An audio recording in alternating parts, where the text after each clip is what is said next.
Two movies this week about women and their alter egos. There's Mary Poppins and P.L. Travers, and there's Madea and...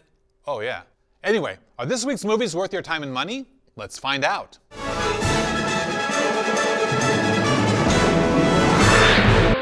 Winds in the east, mist coming in, like something is brewing, about to begin. Ladies and gentlemen, we are beginning our descent into Los Angeles. Tom Hanks is Walt Disney and Emma Thompson is P.L. Travers, the creator of Mary Poppins, in Saving Mr. Banks, a surprisingly touching new film that tells the story of how Uncle Walt convinced the prickly author to let him make a movie of her classic character. No. Responsible is not a word. We made it up. Well, unmake it up. It wasn't as easy as you might think. Travers had a lot to learn about how movies are made in Hollywood, and Walt had to learn that Mary Poppins wasn't really about Mary Poppins or even about Jane and Michael. So it's not the children she comes to save. It's their father.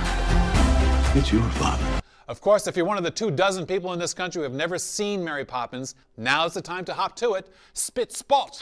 The biggest word you ever heard, and this is how it goes. Oh, supercalifragilisticexpialidocious. Even though the sound of it is something quite atrocious. Disney is releasing a special 50th anniversary Blu-ray edition of the classic musical. You know, even as a kid, I felt the live-action parts of Mary Poppins seemed a bit too stagey and a little long. But the minute they all stepped into that chalk painting, I mean, wow. Hey, here's a bit of Mary Poppins trivia for you.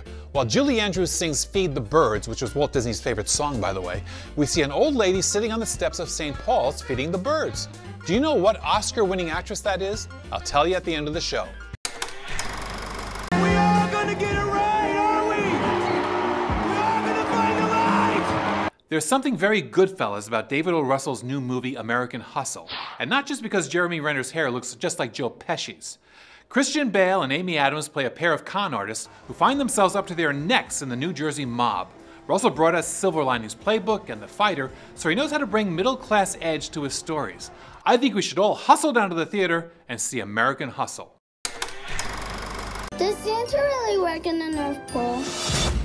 No, he don't work. He lays on the couch and he drinks all day. He's trifling. I have to pay all the bills. He kind of like your mama. Now, bye.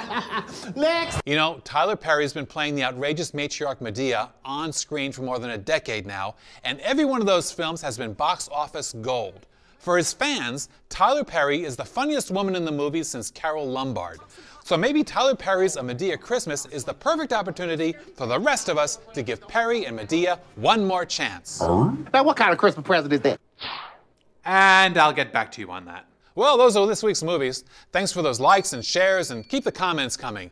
And if you haven't yet, subscribe to the Movies For Grownups channel. And remember, you can find our full movie reviews at aarp.org/movies and on my blog. And who was that old lady feeding the birds in Mary Poppins? She was Jane Darwell, who way back in 1940 won the Best Supporting Actress Oscar for playing Henry Fonda's mother in The Grapes of Wrath. Interestingly, this little crate just happens to be where the Grapes of Wrath are stored. Hey, the show never ends on the Movies For Grownups channel. Add your review in the comments section below. Then subscribe, like, and check back next week for more Movies For Grownups.